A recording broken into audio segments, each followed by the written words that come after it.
Hello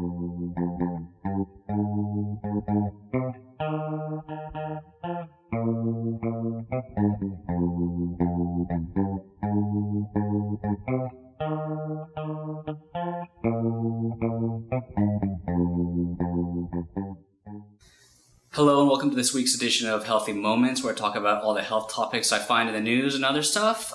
Thank you for coming, and let's get started.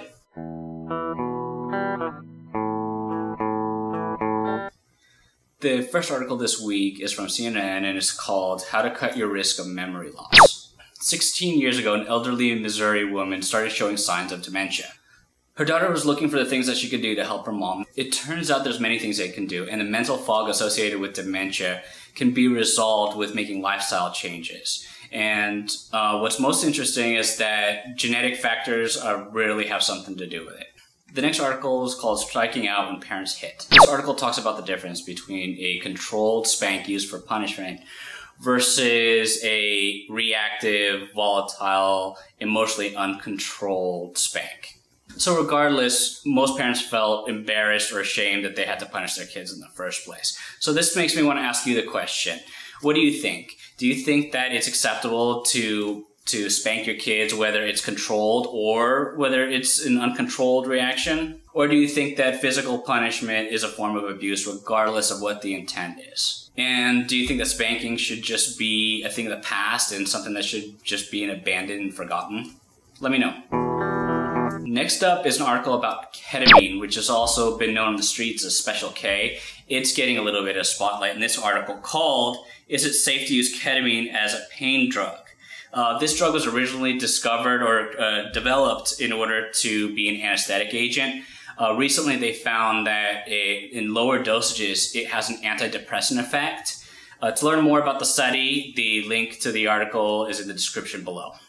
The next article is a featured article of the week on my website, and it is called 3 Tools That Can Double Your Weight Loss Results.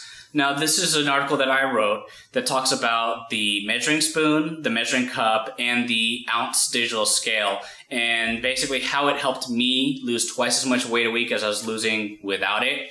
And just for reference, I was losing about 1.5 pounds to 2 pounds a week without using any calorie counting or measuring out my foods. But after I started measuring out my foods, I started losing close to 3.5 or even 4 pounds a week with no problem. And the purpose of this article is to encourage you to get these tools in order to really enhance your current diet and workout program. Also in the news, there's an article about a new experimental drug called ivacaftor. Now, this article is for cystic fibrosis. For those of you who don't know about cystic fibrosis, it's a genetic disease that affects your mucous membranes. What happens is your mucous membranes start producing more mucus, which becomes a breeding ground for disease and infection. This means that every time you catch a cold, it's a much more serious deal than it would be to anybody else. Now, ivacaftor is aimed towards a specific genetic mutation, and this article is about 2 girls who are having a lot of success on the drug. All in all, I think you should really check out this article just for disease awareness.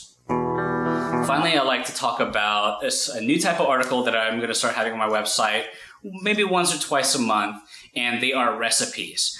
The reason why I brought up recipes was that I found some old lentils in my pantry, and I was just like, how can I make this taste good? Well, this week I made lentil soup, and it was restaurant quality. I put up the article on my website. It's featured on my homepage, and the link is also in the description below. I'm sorry I didn't have the time to have any other segments except for the articles this week.